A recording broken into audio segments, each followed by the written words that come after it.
Sin embargo, las ideas de visión de conjunto y máximos para el grupo estaban en los economistas. Y entonces viene la duda de si conviene o no conviene hacer planeación central y dirigir la economía centralmente. Hay que recordar que ya había habido un fracaso grande del capitalismo. Miren entonces los autores estudiados. Empezamos con Enrico Barone, que escribe en 1908. Barone esquematiza a través del mecanismo de máximos y mínimos en álgebra, antecedente de la programación lineal, un mecanismo que permite valorar a la economía como un todo en la línea de Pareto, a través de ecuaciones de oferta y de demanda individuales, y luego compara el óptimo posible a través de la vía del capitalismo o régimen individual con el posible óptimo vía el colectivismo de información y control centralizados. Él hace el supuesto de que cada consumidor vende todo su patrimonio y genera riqueza con su trabajo en cada periodo y recompra su patrimonio y otros bienes al final de cada ejercicio. Básicamente asume que hay un equilibrio posible máximo, similar a la idea de Walras, pero no como de hecho es, sino como podría ser, dadas unas circunstancias tecnológicas afectadas por las circunstancias económicas, que vendría establecido por la capacidad de producción y los precios relativos que la comunidad establece y que se alcanza sabiendo las preferencias de los consumidores en precios y cantidades, que no dice cómo se determinan exactamente ni hace una teoría de preferencias, pero asumen que en el régimen individualista, el capitalismo, el sistema de preferencias lo establece cada uno y lo conocen los productores a través del mercado. Lo importante de su modelo es que se conocen los precios relativos óptimos. Y en cambio, en el régimen colectivista, el proceso tiene lugar a través de manifestaciones explícitas de cada consumidor, los schedules individuales o horario agendas que hace cada persona, que se le dan directamente al Ministerio de Planeación. Esto ha ganado en este régimen a un acuerdo explícito entre los individuos y el gobierno sobre las proporciones o equivalencias entre los productos, dan los precios relativos y las cantidades tanto de productos terminados como de materiales y necesidades físicas de producción y de capital, tanto para el periodo presente como para el siguiente. En este sentido, para los dos regímenes, los máximos, vía competencia perfecta o una buena planeación colectivista, se establecen conociendo 3 puntos. 1. Las cantidades tanto de necesidades físicas como los varios tipos de capital, capital nuevo, capital existente, etc. 2. Los óptimos de maneras de producir, los coeficientes tecnológicos regulados por los factores económicos para la producción. Y 3. Los precios relativos para alcanzar ese óptimo, que es el resultado más alto de la función de producto total. Con esta información se deben resolver un sistema de ecuaciones lineales simultáneas que él propone y que describen a toda la economía y los entes económicos mediante rubros que estandarizan y clasifican cierta información como costo de producción o costo del nuevo capital y coeficientes técnicos de producción. Para llegar a mínimos costos marginales, Barone asigna coeficientes tecnológicos a las ecuaciones de costos unitarios para poder hacer viable a la competencia perfecta. Estos factores no se conocen a priori porque dependen de factores económicos como el tamaño ideal de una planta, planeación de operaciones y costos de bienes intermedios. Todo el ahorro, según él, sirve para fomentar la actividad productiva y la tasa de interés es el premio porque la actividad fomentada tenga utilidades. Su propuesta es un esqueleto de la economía basada en resultados contables de todas las empresas sin meterse a los balances. A partir de su esquema, Barone concluye que los máximos podrían ser casi equivalentes en el colectivismo que en el sistema libre de mercado si se cumplieran en este último las condiciones de libre competencia perfecta, producir al menor costo y que el precio fuera igual al costo. Estas dos condiciones también serían de aplicación en el sistema colectivista, porque el Estado no tiene interés en maximizar utilidades. No obstante, en este se podría alcanzar un equilibrio mayor debido a que todas las personas recibirían un suplemento al ingreso equivalente a una parte del producto total de los medios colectivizados que debería distribuir el Estado conforme a algún criterio que no define Barone. Esto en la competencia perfecta no sucedería más que para unos cuantos controladores de los medios. Asegurar las condiciones de menor precio y precio igual a costo es más fácil en un régimen colectivista centralizado, pero las necesidades de información y control son mucho mayores. Con algunas situaciones no descritas, es el que mejor ha descrito estructuralmente el sistema de planeación central, aunque para su tiempo, 1908, las necesidades de información que plantea eran excesivas y es unas pocas críticas para mi gusto injustificada hoy que se le sigue haciendo. Aunque también es cierto que al no analizar los cómo, es decir, no dice cómo se obtiene o se llega a la información que considera necesaria, que no era su interés, evade resolver el problema de la economía como proceso y por eso no es un nuevo tratado de economía. Este escrito es el primero que comparó matemáticamente la economía como un todo con las ideas del capitalismo y la planeación central bien hecha, y hasta hoy es una referencia esencial para quien quiere defender un modelo socialista. ¿Qué hicieron entonces los socialistas después de Pareto? Se dan cuenta de que con una visión de conjunto se puede hacer una distribución más justa y se pueden ver más posibilidades de producción. Estas son las ideas que venden a la ciudadanía y no se equivocan. Sí se puede. Sin embargo, no se dieron cuenta de lo que esto realmente implicaba y las cargas que se estaban poniendo o lo que les exigiría el pueblo. Hay que recordar que los ideales de democracia e igualdad seguían vigentes y que la idea de hombres superiores moralmente era un parámetro de autocrítica de la conducta. Por ello, aunque muchas de las justificaciones a las visiones de planeación central tienen connotaciones morales, Nunca pensaron que la operación del sistema era lo que fue o fue un problema. La información necesaria con ese desarrollo tecnológico era imposible. El desarrollo de las computadoras capaces de procesar tanta información individual y tan rápido se hizo hasta 1964. Además, la división de funciones implicaría perder control. No se han dado cuenta de que además tendrían que dar criterios de referencia para igualdad y meritocracia para hacer justa la distribución y que sobre todo la meritocracia podría parecer contraria a la caridad. Pero aún así defienden sus ideas que teóricamente son muy superiores a las ideas del capitalismo, de competencia y avaricia como motores fundamentales. Después de Varone empieza la democracia con sufragio universal en Europa, en 1906 en Finlandia y en 1913 en Noruega. La Primera Guerra Mundial empieza en 1914 por las aspiraciones imperialistas de Alemania y en 1917 en la URSS triunfa la revolución bolchevique que admite también el sufragio universal, un parámetro de igualdad importante. Entra Lenin en la URSS y propone un pseudo-capitalismo de Estado de pocas empresas permitidas, pero que tenían que darle cuentas al mismo. Lenin era idealista, pero tenía como apoyo a Stalin, que era radical. Acaba la Primera Guerra Mundial y vuelven a intentar analizarse los esquemas económicos. Es importante recordar que las economías de escala se formalizaron también alrededor de 1910, y esto implicaba reconocer que cierto grado de monopolio, al poder vender mayores cantidades, podía establecer costos marginales más bajos. Esto ya lo habían notado los teóricos de la administración de empresas como Taylor en The Principles of Scientific Management, que establecía cómo medir tiempos y movimientos en el trabajo, y Fayol, que fue quien diseñó los organigramas estilo casitas para analizar la organización eficiente. Vamos entonces al estudio del segundo autor estudiado, von Mises. Dada la disyuntiva que se presentaba por las circunstancias políticas de la época, en que se tenía que decidir un modelo entre ser socialistas o capitalistas, y habiendo ya habido países que habían optado por el socialismo, sobre todo como ideología, von Mises ataca los aspectos teóricos de los socialistas de su época, más que la propuesta de Varone.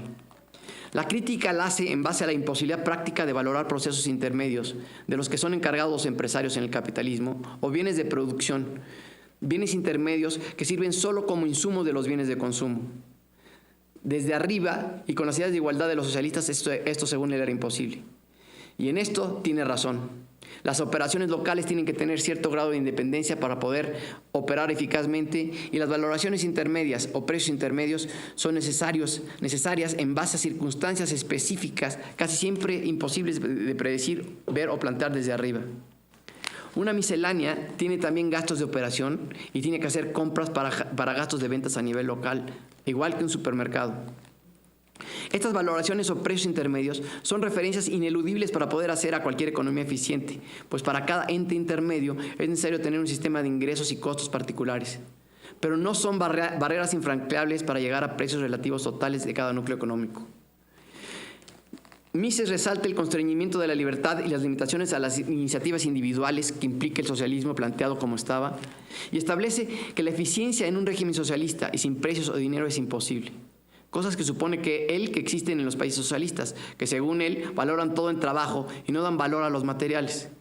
Es una crítica al planteamiento estructural e ideológico del modelo de la dirección de economía socialista, sobre todo de Lenin, y a favor del capitalismo, donde resalta la necesidad de ciertos procesos de evaluación y negociación inevitables, además de puntualizar los límites de dirección y organización en una economía, pues la información del conjunto de cada proceso individual tiene que ser digerida y procesada por personas que lo conozcan de primera mano. Esta es una de las críticas más arraigadas y de mayor repercusión contra los teóricos de la planeación central. Sin embargo, sus conclusiones no son definitivas, porque con el avance de la contabilidad de costos, si los procesos individuales, los eslabones de la cadena de distribución, que por ejemplo pueden no estar en las grandes ciudades, agregan a sus costos marginales los costos de organización y de ventas locales, las ecuaciones de maximización contemplan definir precios relativos locales como si fueran hubs o centros de distribución independientes, y el esquema, aún definiendo precios locales, cabe dentro del esquema general de planeación central, como se prueba en el cualitativismo, por las ecuaciones que incluyen estas restricciones y la idea de los núcleos de precios relativos. Y algo confirma Kantarovich. También Kantarovich contradice a Mises. Analizamos el problema que plantea Mises. Los proveedores de bienes intermedios tienen como clientes a las empresas que venden al consumidor final. Si los precios de esos bienes tienen como referencia o límite el valor ponderado de cantidades finales y de preferencias de todos los productos y servicios finales que con ese bien intermedio se fabrican, Los costos de esos bienes se alinean para alcanzar máximos. Y esto es fácil de hacer teniendo las funciones de costos de bienes finales y las preferencias por estos bienes finales. Los costos de bienes intermedios entran como datos dados a las funciones de costos de bienes finales. Si analizamos las estructuras de costos de todos los productores de bienes intermedios, veremos que los costos marginales de cada trabajo que ellos utilizan, así como sus costos y gastos de administración y ventas unitarios particulares, son dados. Lo que se tiene que definir son las cantidades y el precio o costo de las materias primas. Las cantidades las deben definir las proporciones de los totales que de cada productor de bienes finales decidan los consumidores. El límite es la escasez real. Los precios o costos de las materias primas básicas se deben y pueden definir por el promedio ponderado de preferencias de los bienes finales que se pueden hacer con esa materia prima definidos por los consumidores. Si el valor de los bienes intermedios es independiente como hoy en el capitalismo, estos precios o costos intermedios los definen los dueños por sus fuerzas e intereses particulares. Entonces, estos precios se vuelven obstáculos y restricciones en sí mismos para los máximos de producción y consumo final, que no tienen que ver con la escasez real. Son obstáculos que ellos mismos crean al alterar precios relativos. El argumento contra Mises es el mismo que para refutar la mano invisible. ¿Quién determina los objetivos del grupo? Si son los consumidores, son máximos. Si no, es un oligopolio capitalista que no maximiza. Los costos de bienes intermedios y los costos de gastos particulares de los distribuidores se definen o asignan como se asignan hoy los costos de un hub en cualquier sistema de programación lineal. Si propones falsamente, como Mises, que los precios de bienes intermedios no pueden tener correlación con los bienes finales, afirmas que el sistema de precios no puede garantizar máximos, lo que es claramente falso. Posterior a Mises y antes de Taylor, se muere Lenin y en 1927 se inician los planes quinquenales de Stalin en la Unión Soviética. Me detengo para ver cómo resolvió Stalin sus problemas operativos, que esto fue lo grave. Los líderes de la revolución comunista malinterpretan a Marx. Marx, en El Capital, hace una reflexión sociológica con etapas hipotéticas para argumentar que a largo plazo la justicia y cierta igualdad deben triunfar en las sociedades, sobre todo en el aspecto económico. Estas etapas, según él, deberían ser más o menos: 1. Un gobierno muy desorganizado de las mayorías, proletariado, con el capital teniendo un poder relativamente menor. La segunda etapa es la sumisión del proletariado por el capital, es decir, capitalismo rampante. Y 3, el proletariado, es decir, el trabajo, recupera su poder y se establece el comunismo con cierta igualdad. Los líderes soviéticos que implantan lo que los autores contemporáneos llaman la economía tipo soviética, que no es el socialismo como está conceptualizado en Occidente, asumen errónea y dolosamente que el estado del comunismo, la etapa 3, es el estado de la felicidad. Y por tanto, todo debe estar orientado a lograr ese objetivo, que además es, por definición, la verdad y lo único que justifica la existencia. Por tanto, cuanto antes se llegue al paso 3, mejor. Si a esto unamos que, según ellos, los líderes son los únicos que saben cómo y tienen la capacidad de lograrlo, más bien tienen más información que los demás, pero no es que sean superiores, hay un totalitarismo dictatorial. Esto implica quitar libertades de expresión, de creencias religiosas, de acción y hasta de conciencia. En lo social, implica deshacer cualquier tipo de red o sistema de recompensas y castigos que no sea aprobado por el Estado, y en lo económico implica desdeñar cualquier parámetro de eficiencia o de control o retroalimentación de la sociedad que no les sirva para probar que van en el camino del comunismo perfecto y por tanto de la felicidad, porque si se les contradice, les quitan legitimidad para ejercer el poder. Contrario a los historiadores americanos que han dicho que esto muestra que la planeación es mala o que la centralización tiene solo inconvenientes, yo creo que esto muestra que el objetivo de la planeación, sobre todo en lo que economía respecta, está torcido. En vez de definir la economía como el estudio de las sociedades para satisfacer necesidades o como el capitalismo, la producción y la distribución de la riqueza, se definió como un instrumento para llegar al comunismo perfecto, es decir, la felicidad según ellos. La economía no tiene tanto alcance y la felicidad no se define por el concepto teórico de una ridícula minoría, ni Marx quiso definirla. Esto implicó que el objetivo de la planeación fue acelerar las etapas de Marx a una costa de matar a gente de hambre y perder cualquier contacto con la realidad de los vivos. Por otro lado, la soberbia en el manejo de la economía al querer centralizar todas las decisiones implica, desde el punto de vista administrativo, un fallo de organización garrafal. Nadie puede tener toda la información para tomar decisiones y planear bien en todos los minisistemas productivos de un país. La dirección no se puede hacer así. Es asignar una responsabilidad excesiva e imposible a un grupo tan pequeño. Además, es imposible de coordinar bien todo. La centralización en cualquier sistema o organización tiene grandes ventajas, pero la responsabilidad debe ser delegada en tramos manejables. Esto es teoría de management o gerencial básica. Pero además hubo malas decisiones de inversión, mal sistema de incentivos, información deficiente, controles inapropiados, etc. Con esto en mente, ¿cómo operaba la Unión Soviética? Es muy difícil explicar cómo funcionaba Rusia en términos de la contabilidad y los mecanismos de control y administración que usamos hoy en Occidente, porque el sistema acá está diseñado para que las empresas tengan un alto grado de independencia y autonomía. Allá, las entradas y salidas de cada empresa, industria o núcleo de producción subordinaba su operación, resultados y precios al flujo general determinado y dictaminado por el gobierno. A cada individuo se le asignaban ciertos derechos mínimos de intercambio para la subsistencia, que no era ingreso en dinero propiamente, y la meritocracia era casi nula, pues la medida de valor la asignaba el gobierno en base a sus objetivos, quitando la riqueza de la iniciativa individual. Ellos dicen, ¿para qué sirve el capital? Y responden, para comprar maquinaria, equipo, instalaciones y tecnología. Pero olvidan que todo esto está subordinado al consumo y que en el proceso de producción y consumo se oye a más voces, se ajusta y se retroalimenta de nuevo el proceso para hallar de nuevo, como podemos recordar, los pasos de la administración. Yo lo describiría como un sistema de campo de concentración. En un sistema cerrado y aparentemente autárquico, para que nadie interfiriera, el Estado hacía planes cada 5 años, donde el objetivo, como dice Offer al querer traducirlo al lenguaje capitalista, era tener una ruta de crecimiento donde el capital, es decir, la inversión o la acumulación de maquinaria, crece a una tasa mucho mayor que el producto. Él llama esto extensive growth como paralelismo a que solo crece con incrementos proporcionales de capital y trabajo, no por incremento en productividad de los factores, pero refiriéndose al incremento desproporcional del capital. Este máximo objetivo de la planeación se daba para alcanzar y acabar con la etapa 2 previa al comunismo de Marx lo antes posible. Esto, en términos microeconómicos del análisis occidental moderno, es imposible. Porque en el análisis moderno de las empresas está implícita la idea de que cada empresa es responsable por su propio destino, es decir, tiene que tener un sistema de control independiente de los demás. Y se demuestra porque la única manera de hacer crecer al capital, que no sean inversiones externas o mediante la capitalización de pasivos, es por las utilidades que genera la empresa, y estas son menores que el producto total. Siempre la utilidad es menor que el producto total. Es claro en este esquema de control moderno que para no quebrar en este o el siguiente ciclo, cada ente depende de sus ventas y sus utilidades. Los incrementos de capital consistentemente mayores a producto son insostenibles. Por cierto, en el agregado de todas, es decir, si sumáramos todas las microeconomías de cada empresa con contabilidades así y capitalizáramos el pasivo, es imposible, porque aún el capital es solo una forma de préstamo que alguien tiene que hacer de trabajo acumulado previamente o excedentes y utilidades que sabemos que servirán en el futuro. Sin embargo, en términos de contabilidad macroeconómica se puede solo mediante el incremento en inversión basado en un decremento en consumo en la ecuación Y, PIB igual a C más G más I más X menos M.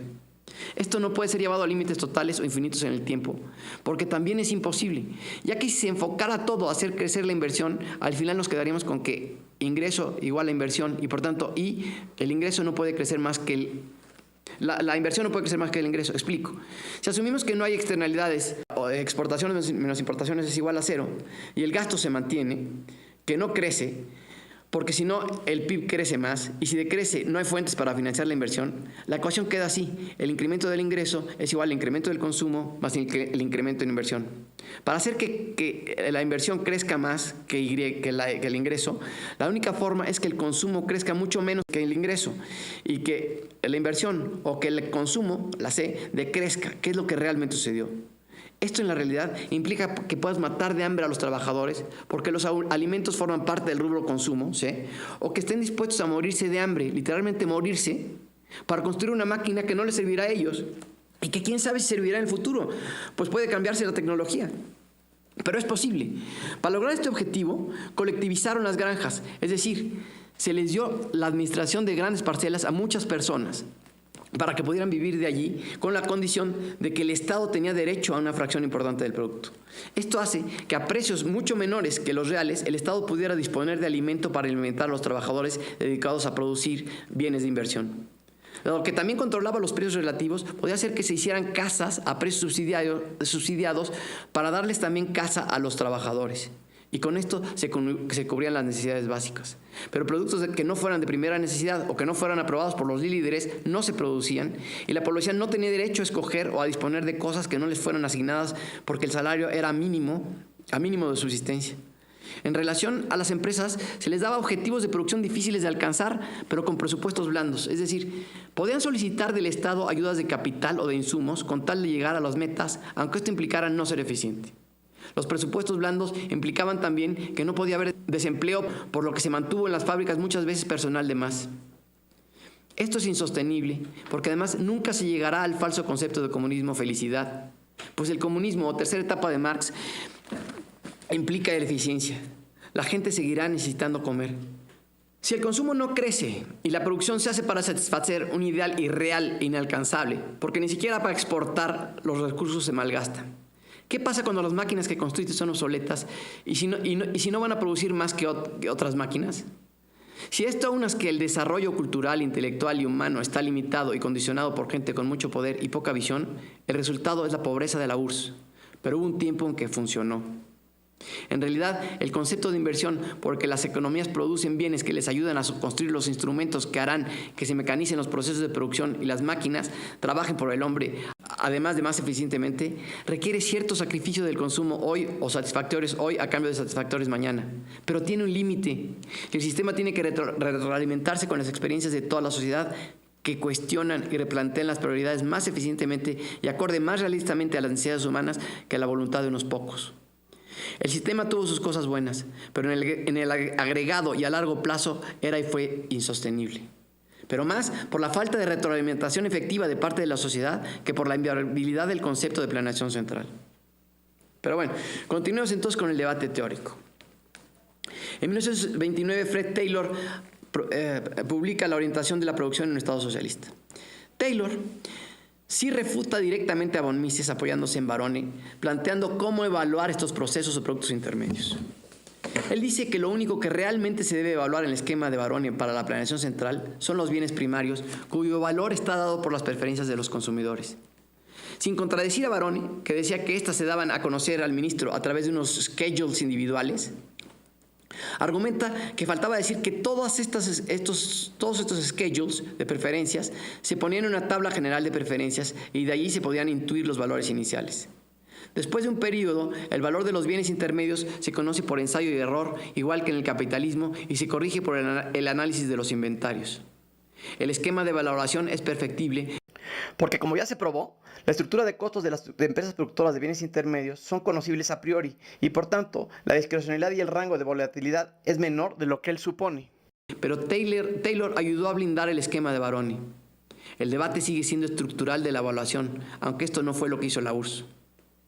Después de esto viene el crack de la Bolsa de Nueva York con la Gran Depresión, que duró hasta finales de la década de 1930 y principios de 1940. Otra vez, el capitalismo se enfrentó a una prueba que no sabía cómo superar. Cómo incentivar la distribución y la producción sin quitar ese derecho a los capitalistas.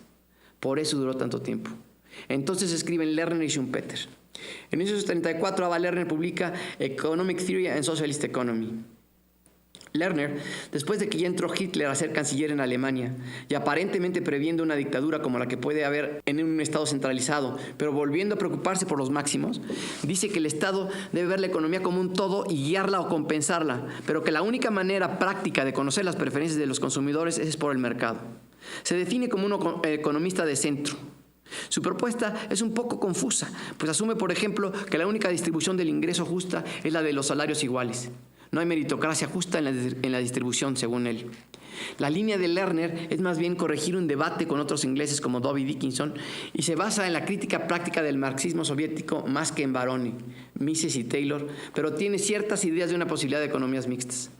En realidad, propone correcciones e injerencias del Estado al modelo capitalista y vuelve a poner la pregunta de los máximos posibles al aire. Sin embargo, Schumpeter hace un poco de historia económica viendo observaciones reales y publica en 1934 The Theory of Economic Development, que define lo que él llama los ciclos económicos, estableciendo con números del PIB real cómo éste crece en momentos con un ritmo sostenido y en otros decrece en el capitalismo debido a las motivaciones de los emprendedores. Él lo propone como una ley infalible, pero no resuelve el problema del desempleo y la pobreza de aquellas épocas. Después publicaría el libro History of Economic Analysis, donde juzga a todos estos teóricos. Bien, entonces en 1935 Friedrich von Hayek publicando Collectivist Economic Planning. Hayek, en un escrito que incluye una buena recopilación histórica del pensamiento socialista y sus asociaciones morales, publicado hasta esos días, hace una crítica al socialismo teórico muy apoyado en von Mises, pero reforzando su crítica con argumentos de imposibilidad práctica de conocer e implementar las ecuaciones de Varone.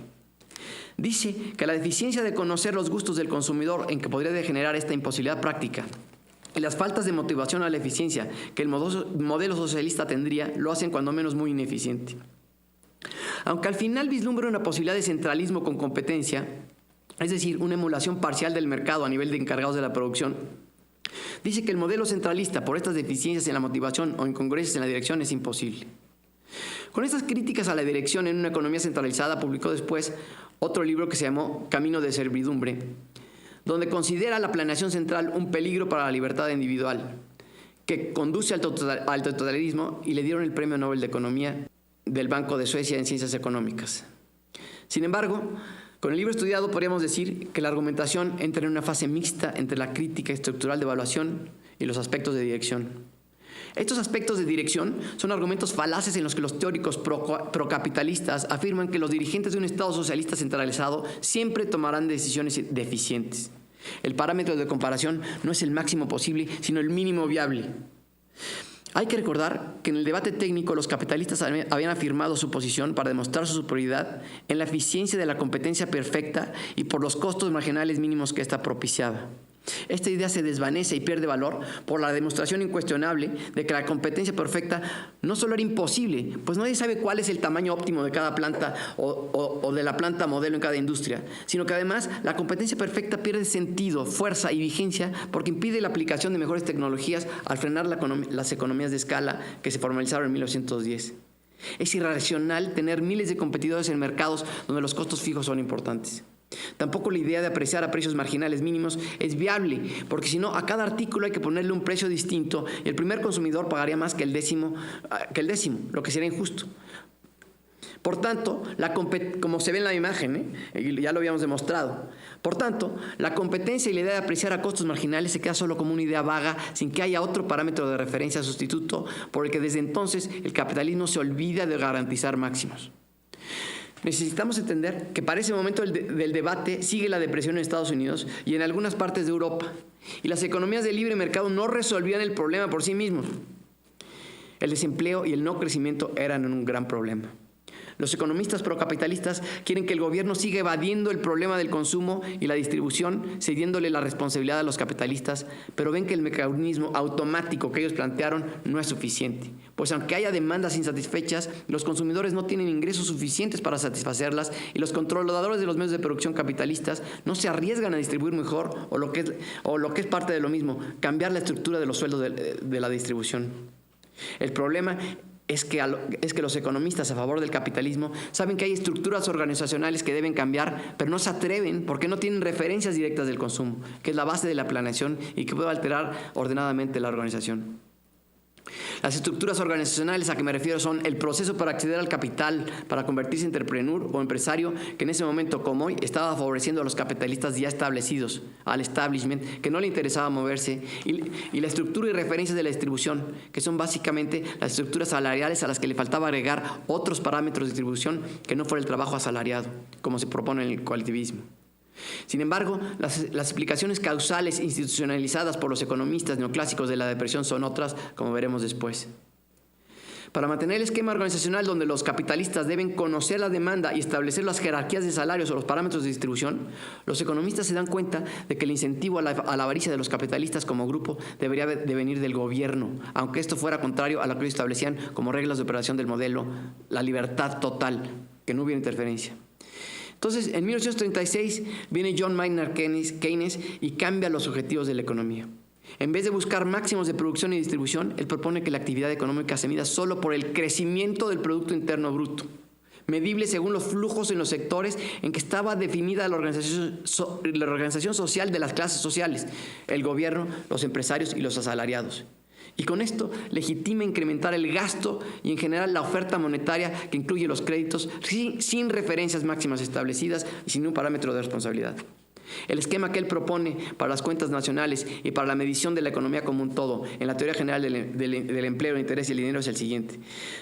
El Producto Interno Bruto es igual al consumo más el gasto más la inversión, las exportaciones menos las importaciones.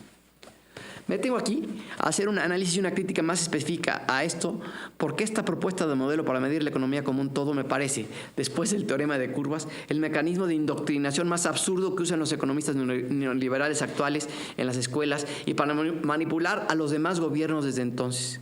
Lo que hace Keynes es un diagrama de flujo que institucionaliza inamoviblemente un modelo organizacional deficiente para justificar el gasto del gobierno y el incremento en la oferta monetaria para incentivar la economía. El modelo de Keynes es GNP o PIB es igual a G más I más C más X menos M. Como se muestra en el diagrama, donde G o gasto del gobierno se integra por T más MS más D, siendo T taxes o impuestos, MS money supply o oferta monetaria, D la deuda y que es la inversión se integra por I menos BI, siendo I la inversión fija y B la sensibilidad de la inversión a la tasa de interés, C que es el consumo se integra por CO más CI por Y menos T menos S por S más SI, donde CO es el fixed consumption o consumo fijo, CI es el variable consumption o consumo variable dependiente del ingreso y del ingreso personal, y es el ingreso personal menos los T, que son los taxes o impuestos, y a esto hay que restarle los S o savings o ahorro, que depende de un ahorro fijo y un ahorro que depende inversamente de la tasa de interés. X son las exportaciones, M son las importaciones. El esquema define la organización productiva por los grupos económicos que tenían asignadas las funciones como estaban y que no son forzosamente la mejor distribución que conforman a la sociedad.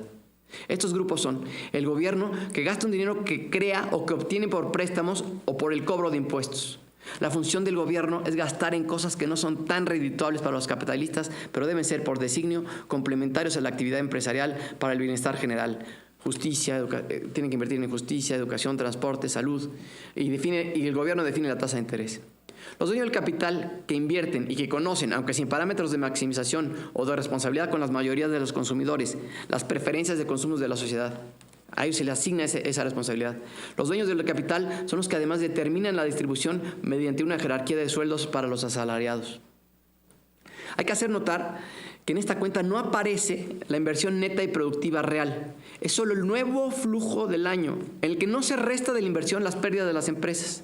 Además, la referencia para afectar la inversión es solo la tasa de interés, no las necesidades no satisfechas. La última cuenta, que son los asalariados que consumen o ahorran, ya se estableció que esta definición del consumo es deficiente. Y luego hay una cuenta independiente muy poco trascendente que hace un balance de importaciones y exportaciones. Ese, según él, es el esquema de flujo de dinero como debería ser. El efecto final de ese flujo es el PIB medible cada año y el único objetivo para evaluar al gobierno es el crecimiento del mismo respecto al año anterior. Con esto es claro que si le das más gasto que parte reciben los controladores de los medios de producción, estos invertirán más y los asalariados que pueden recibir parte del gasto, además de incrementos en sus salarios al tener más dinero, gastarán más. Por eso, el gasto o incremento de la oferta monetaria, que es parte del gasto asignado a los bancos, incrementa el PIB y esto es lo que él descubre o institucionaliza, un flujo de dinero que al final está determinado por el gasto del gobierno principalmente y otra parte por el flujo del dinero de los banqueros y los controladores de los medios o inversionistas. Vamos a analizar el esquema respecto a las 4 variables que se definen en el precio: preferencias, escasez, distribución y puentes de ingresos o capital. Preferencias. El esquema de Keynes no tienen un parámetro para conocerlas. Las adivinan los empresarios y por tanto tampoco hay manera de exigir que se satisfagan adecuadamente. Lo que él plantea es que hagan lo que quieran los capitalistas. Esto es congruente con lo que establece Walras, pero también tiene sus deficiencias. Limitar además el consumo a lo que gastan los asalariados es deficiente, como ya se mencionó, pues además limita el posible consumo de lo que los productores quieran producir sin determinar las verdaderas preferencias de consumo agregados de todos y sin poner responsabilidad de maximizar ese consumo a quienes les da el poder de conocerlo y satisfacerlo, que son los empresarios. La distribución la definen los capitalistas. No forzosamente es una distribución que maximice, pues además, como se mencionó al hablar de Walras, la definición de precios relativos, que no es un equilibrio, es un sistema de costos relativos que satisface al grupo de los capitalistas ya sin exigir costos marginales mínimos. Keynes no determina parámetros para precios relativos o inflación, ni en el consumo ni en el agregado, por lo que la distribución no tiene parámetros reales de maximización. La escasez o el desperdicio no tienen parámetros, simplemente no entran en el esquema.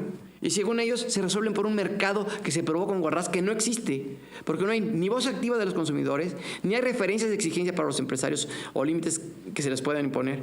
Y para los puentes entre ingresos hoy e ingresos futuros, no mete en el flujo la intervención del sistema financiero y las casas de bolsa, que son quienes controlan el flujo y que retienen mucho del flujo. No hay manera de establecer si las predicciones son verdaderas. La necesidad de hacer crecer el PIB en el siguiente periodo no es suficiente. El incremento en la oferta monetaria tiene que tener una congruencia y un límite con los excedentes de producción hoy que vayan a ser consumidos mañana. Ni el exceso de producción hoy, ni el exceso de distribución de derechos de apropiación pueden ayudar a máximos y a una producción y distribución eficiente. Con respecto a los procesos de administración, vamos a analizar el esquema de Keynes. Recordamos, para la planeación, los objetivos están distorsionados. El objetivo del grupo en materia económica debe ser la optimización de la satisfacción. El crecimiento del PIB no puede ser un objetivo del grupo por lo siguiente.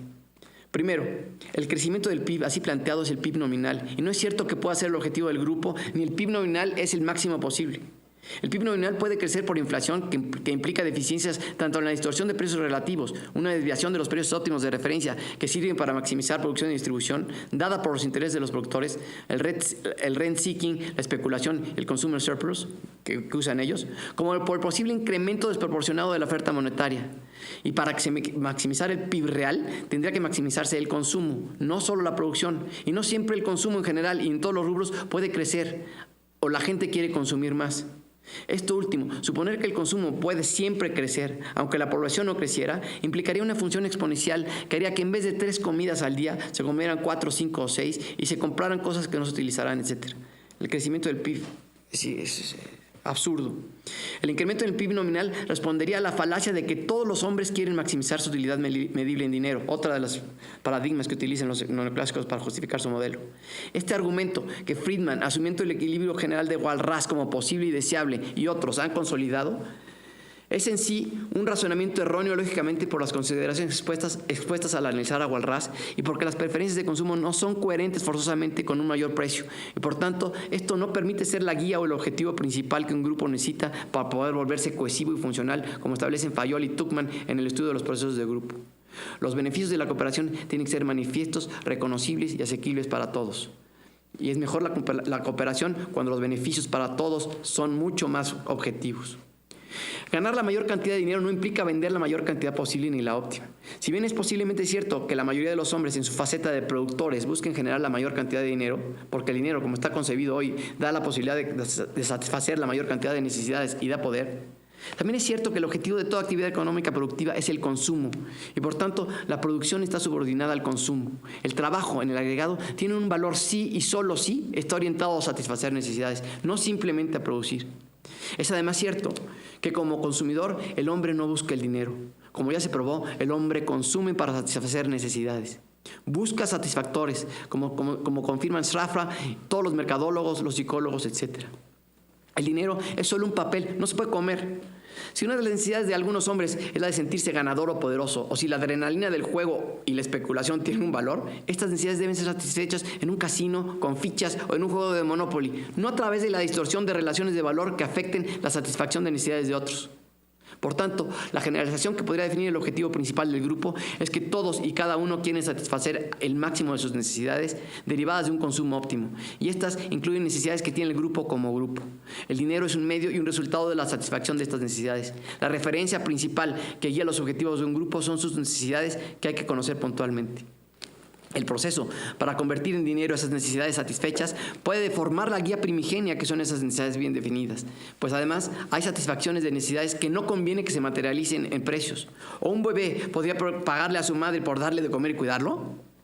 Sin estas no monetarizaciones de satisfacciones, la humanidad perecería. Luego, además, los satisfactores son diferenciados. La suma de todo lo producido, aunque fueran solo cantidades sin precios, no significa la suma óptima. Las matemáticas necesarias para calcular esto son las matemáticas proporcionales, no las lineales monocausales. El crecimiento del valor monetario no forzosamente implica que todos los factores requeridos y posibles hayan estado dispuestos para el grupo o que la distribución para hacerlas accesibles haya sido óptima. Y el crecimiento monetario debe tener correlación con la actividad económica real, compra y venta. El hacer crecer la oferta de dinero indiscriminadamente no se resuelve solo mediante inflación, sino que distorsiona el valor real de las cosas e impide que los derechos de distribución o apropiación hagan que la información necesaria para el sistema fluya y por tanto tienen que tener un límite, porque si todos tuvieran mucho dinero nadie trabajaría. Y además, la estructura de distribución, ¿por qué asumen que está bien? ¿Que no se puede corregir? Este límite, el límite del dinero no se conoce en el modelo. Vamos a analizar la organización en el modelo de Keynes. La organización está mal planteada. Los empresarios que definen la variable de inversión, aunque quisieran, no podrían cumplir bien la obligación de conocer y predecir la demanda y las preferencias de los consumidores por la propia ley de Mancur-Olson. A todos y a cada uno de ellos no les es costeable conocerla de primera mano. Pero además, como está planteado, los objetivos de los empresarios son contrarios a los beneficios de las mayorías en muchas ocasiones. El Estado es quien debe hacer que las mayorías estén bien. Este es el principio rector de la democracia y, por tanto, la responsabilidad de esto debería ser del Estado, no de los empresarios inversionistas, como plantea este esquema. Además, hay un problema. Ya vimos lo difícil que es conocer el consumo perfectamente. A ningún empresario le conviene hacer un conocimiento perfecto del consumidor, como ente total y la suma de todos los consumidores en general. Es imposible que sea costeable para el empresario hacer una buena predicción de la demanda. Lo siguiente, el rubro de inversión no solo no asigna responsabilidades sobre la escasez y no contabiliza pérdidas, sino que no contabiliza el rendimiento sobre activos. Los intereses de los empresarios permiten inutilizar activos necesarios para otras actividades productivas y fomenta la acumulación que detiene el flujo de dinero hacia actividades productivas a través de la bolsa de valores y los mercados secundarios. La especulación mantiene un porcentaje tan elevado del flujo de dinero que hay momentos en los que las empresas cotizan hasta 40 veces sus posibles utilidades anuales sin que alguien pueda con certeza prever para lo que pasará en 40 años. Es mejor especular que invertir realmente en este modelo. El organigrama no integra el mismo o define funciones claras para los intermediarios financieros y las casas de bolsa, que son quienes asignan poder sin tener de referencia la responsabilidad de la satisfacción de los consumidores, sino solo el mantenimiento del capital. Por cierto, la renta que perciben estos intermediarios es desproporcionada y son ellos los que además generan una oferta monetaria sin parámetros de referencia congruentes con las maximizaciones en la distribución o la verdadera demanda futura. No la conocen. Confían en lo que dicen los empresarios y se guían por relaciones y referencias definidas por los capitalistas. Además, las condiciones para que alguien pueda ser empresario en ningún momento del flujo son analizadas o evaluadas y esas son condiciones necesarias aún para su modelo. Keynes hace en este esquema al gobierno un rent seeker, la G, porque recibe ingresos solo cuando ganan las empresas o cuando se consume. No se compromete con el éxito en la actividad empresarial o la satisfacción de necesidades. Y cuando necesita, emite dinero sin parámetros de referencia dados fuera de sus intenciones. O sea, solo sus intenciones son la referencia. La única intervención en la economía real del gobierno es para cobrar impuestos, cuando ya tienen éxito las empresas o han invertido dinero, y a través del gasto, que además tampoco el gasto tiene un parámetro de medida de eficiencia en su ejercicio. Que no sea a menos que sea un autoimpuesto y buscar cuestiones como la inflación, pero que no es un parámetro suficiente para controlar el gasto o para saber si está siendo eficiente su implementación. Gasto que además financia en buena proporción generando dinero.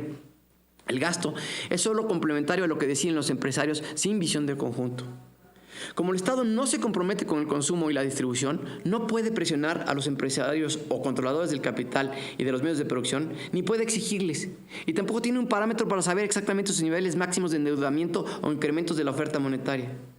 ¿Cómo y cuándo pagará el Estado sus deudas con bienes reales, las deudas de hoy? ¿Es pagable esa deuda o es solo una ilusión que da poder? Están creando ilusiones cuando generan oferta monetaria irracionalmente. Este esquema organizacional permite y promueve cuellos de botella para el flujo del dinero y del capital, como son unas instituciones financieras que ven solo por sus propios intereses. Y esto fue lo único que aceptan como error que generó la depresión los economistas del mainstream. Desde el punto de vista de la dirección, el esquema de Keynes, aunque es definitivamente mejor que la dirección central de toda la economía, como se desprende de las deficiencias de la organización aquí mencionadas, la dirección de la economía dividida entre gobiernos y empresarios no está orientada a producir máximos. Los tramos de dirección están mal definidos. No hay asignación de poder congruente con asignación de responsabilidades. Y como consecuencia, no se llega a esos objetivos de satisfacción necesarios y reales. Si los objetivos no están claros, porque cambian conforme a los intereses de los controladores de los medios y no conforme a lo establecido por las mayorías, y la organización es deficiente, la dirección tenderá a ser deficiente, como es aquí, y se comprueba por el hecho de que un alto porcentaje de la población mundial vive en la pobreza. Pues el esquema mundial ha sido el esquema de Keynes. Bueno, vamos ahora al control. Salvo por la máxima incongruente de que el PIB tiene que crecer cada año respecto al año anterior, no hay control. Ya les dije que no puede ser un sistema de control. No forzosamente el PIB tiene que crecer para que haya satisfacción. Pregúntenle a Japón. No hay retroalimentación real de parte de los actores. La voz de los consumidores no se oye, y lo que dice Hirschman en Exit, Voice and Loyalty es totalmente insuficiente y deficiente. Los parámetros de control no existen ni son exigibles realmente.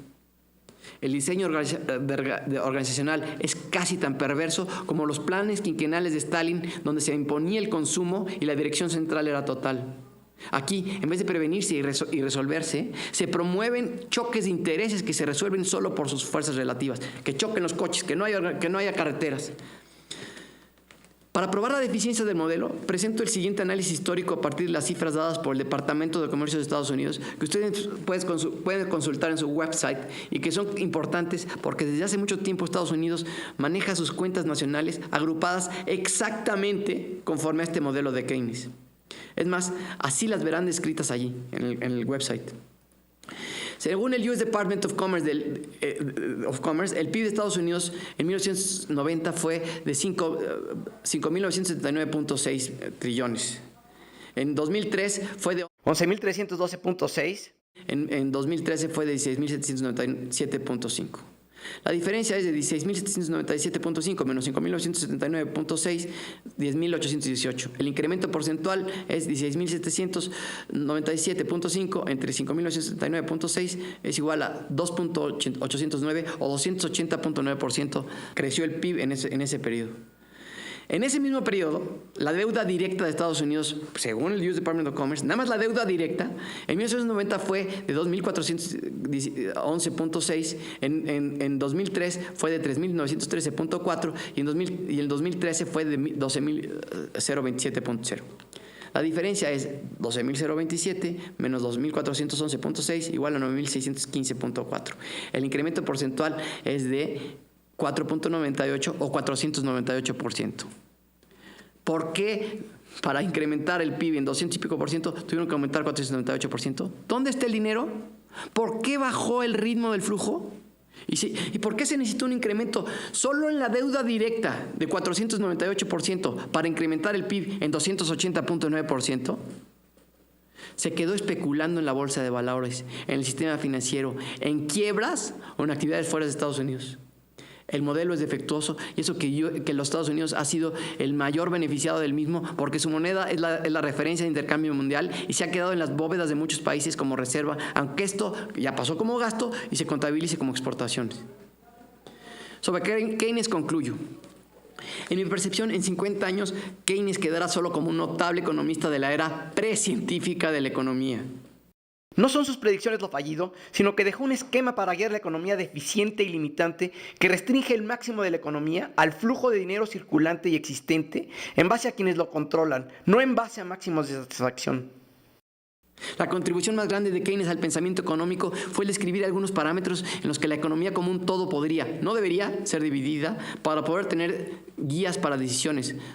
decisiones sobre el todo. En mi opinión, estos parámetros evaden la responsabilidad de obtener máximos de producción y distribución para el grupo. Por esto se necesitaría de otra información. Esto implica que él acepta la planeación central, aunque todo el mundo diga que no. Tal vez no la dirección central total de la economía. Los agregados que establece son unas referencias adecuadas para el capitalismo porque dan libertad al grupo de los emprendedores capitalistas, el grupo al que se le asigna la responsabilidad de conocer el consumo y de asignar ingresos o salario fijo sin hacerlo depender directamente del consumo. Keynes sintetiza a muchos de los economistas anteriores a él y define un rol para el economista, una persona que debe ver u observar muchas decisiones económicas que pudieran afectar a toda la economía, pero no la forma verdadera en que el consumo opera. Esto, según él, es el trabajo de los emprendedores que no saben ni entienden cómo operan, aunque los define como necesarios. Él estableció los estándares y las referencias macroeconómicas que se usan hasta hoy en día en el capitalismo. Friedman cita: todo el mundo tiene a Keynes en su cabeza. Eso es verdad hasta hoy. Para mí, Keynes hizo al Estado ser un rent seeker, pues le quitó la responsabilidad de producir y distribuir máximos, le quitó la responsabilidad de oír a los ciudadanos y le dio instrumentos para cobrar más impuestos a todos, incluidos los consumidores, no solo a los dueños del capital, para cuando ya hubieran tenido éxito al vender o solo por el hecho de comprar. Los grandes defensores de Keynes dicen que a él le interesaba solo el empleo y ayudó a que hubiera crecimiento económico en muchos lugares con sus ideas después de la depresión. Pero en realidad el crecimiento económico y el desempleo son consecuencias de conocer y anticipar el consumo, que en ese entonces estaba deprimido, y no son aislables de él, por lo menos en el agregado. El empleo y el crecimiento son consecuencias, no causas o factores independientes. Además de que pretender que el único incentivo a la producción es solo la avaricia y ganar dinero de quien quiere producir refleja un concepto del hombre como un enano frente a las grandes concepciones del hombre de los que han hecho antropología filosófica, como Scheler, Plessner, Gehlen, Kierkegaard, Kant, Heidegger, Husserl, Ricoeur, Buber. La concepción del hombre para Keynes es de un enano conforme a como las concepciones del hombre según estos dos pensadores. Keynes no establece relaciones de causalidad reales o totales para predecir el consumo y por tanto entiende mal la economía. El origen, principio y fin de la economía es el consumo. Hay que recordar que el precio relativo al ingreso es un factor bastante secundario para entender y predecir el consumo real. El ofrecer productos y servicios puede crear una demanda o un intercambio que al ser transado en dinero genera actividad económica y puede medirse para decir hay crecimiento. Pero esto ni es la única ni la más eficiente manera de generar consumo o bienestar. Las necesidades no surgen o se hacen presentes solo por el pull, también por el push de las mismas. Ni forzosamente hace que porque se haya monetarizado el intercambio este haya dado más satisfacción a quienes lo realizaron o un mayor beneficio que a quienes realizaron el intercambio por otros medios, o que el intercambio sea la fuente más importante para generar satisfacción. La referencia debe ser la satisfacción total, no el incremento en el rubro de ventas a cualquier precio.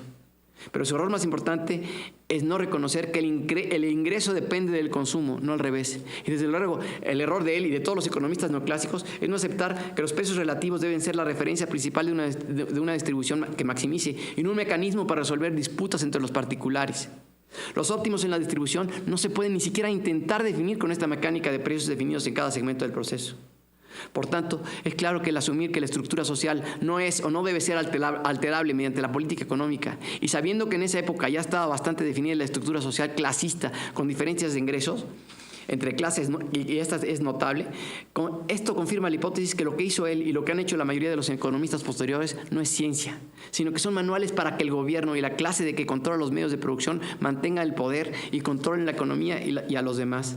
Es decir, protege a ciertos grupos a priori, los dueños del capital, no forzosamente a las mayorías. Y esto es contrario a cualquier principio de democracia. Es un corporatismo perverso donde el Estado es el máximo rent seeker. Los economistas del mainstream capitalista a partir de Keynes se dedican a defender este modelo y desde entonces modifican la metodología de la economía. En vez de hacerla congruente con lo que una ciencia debe ser, la metodología de la economía es una camisa de fuerza indoctrinante que para quien intenta hacer aportaciones en el campo no implica hacer una concepción general o coherente del problema total. Eso no se puede discutir. Sino que además, para plantear posibles soluciones de problemas específicos o parciales, no se puede o debe analizar la veracidad de los mismos conforme a la realidad, sino que la teoría económica general, ya definida para proteger esta organización social productiva, se alimenta o adiciona de aportaciones individuales que tienen que pasar por el tamiz de expertos que juzgan si estas aportaciones son congruentes con mantener este sistema organizacional. Las aportaciones particulares y las nuevas, por tanto, no forzosamente son coherentes, pues cada uno, a partir de una intuición, hace algo más que una hipótesis, pues implica ya una solución que describe o trata de explicar y resolver un fenómeno o posible problema aislado de la actividad económica en un grupo. Por eso concluimos que quieren hacer recomendaciones en el ámbito de la dirección sin haber hecho una buena planeación y definido una buena organización. Dado que la teoría general es ambigua, no hay objetivos claros para empresarios y gobierno, las ediciones pueden usar argumentos ad hoc para cada circunstancia que pueden ser opuestos del todo con alguien que habló del mismo tema. Lo único importante es defender este modelo. Lo siguiente es que es necesario que estas hipótesis puedan ser una generalización para que de ser aceptada como ley, más bien como una referencia citable al hacer decisiones económicas dentro de este esquema organizacional, sirva como referencia para usar a partir de ella el método deductivo. La idea es elaborar modelos, esto es lo que plantea la metodología de la economía. La idea es elaborar modelos genéricos que sean aplicables con validez general para toda la economía como leyes físicas a los diversos sistemas concretos o problemas de la economía en movimiento, pero de acuerdo a este modelo. La teoría no se prueba en la realidad, sino que se justifica aislando el fenómeno y manteniendo otras condiciones constantes, cosa temeraria, lo que llaman ceteris paribus. Es decir, se hacen simplificaciones para que se pueda aislar y que en esas condiciones la abstracción pueda ser verdadera, aunque esa verdad, si se le quitan los condicionamientos del ceteris paribus, tengan menos del 10% de posibilidad de ser ciertas como un todo, como hemos probado aquí con las curvas de oferta y de demanda. Las simplificaciones no tienen un criterio definido, las establece quien propone la teoría. Sobre esta teoría se elabora un razonamiento matemático, un modelo matemático que lo justifica. Dice Hayek que las teorías no son modelos, pero incluyen modelos, y estos modelos matemáticos que no se prueban en la realidad son, al ser aprobados, los modelos económicos. Un modelo es una representación formal de una hipótesis o teoría en la cual ciertos elementos constituyen abstracciones, mientras otros son ignorados para proporcionar una descripción simplificada de los aspectos sobresalientes del fenómeno elegido. Es decir, los modelos son aplicables a situaciones específicas que no forzosamente son coherentes con otros. Estos modelos, como ya hemos probado, siempre son de matemáticas lineales, no proporcionales. Los modelos no son descripciones del mundo real, sino una simplificación del mismo absurda, que lo distorsiona, cuyas relaciones son especificadas por estimación. Los modelos matemáticos, la verdad es que los modelos matemáticos de los economistas son sofismas que quieren institucionalizar mediante condiciones incuestionables. Todo es una construcción ad hoc para dar soluciones que no cambian el modelo organizacional establecido. Estas teorías aisladas se unen con alguna coherencia con otras elaboradas por otras personas y si se acepta este conjunto, se adiciona como una aportación importante para la teoría o sistema teórico que confirma y reafirma este modelo de organización. Little dice que la veracidad de una teoría o modelo es revisada por un grupo de sabios en relación a la coherencia con otras ideas ya aprobadas. El criterio para aprobar estas teorías o modelos no está definido y unificado, aunque hay dos líneas importantes según Friedman. La capacidad predictiva, que nunca analizan, o que en verdad es absurdo, y la coherencia y realismo de los supuestos y el poder explicativo que la teoría representa, cosa que confirma Samuelson, pero que en la realidad nunca lo hacen. La última justificación la hacen por modelos econométricos, una deformación de la estadística para hacerla ad hoc a los modelos económicos aprobados. Por tanto, no se prueban con la realidad en sí, sino que se aprueban por un consejo de iluminados, según ellos, por coherencia con postulados ya aprobados.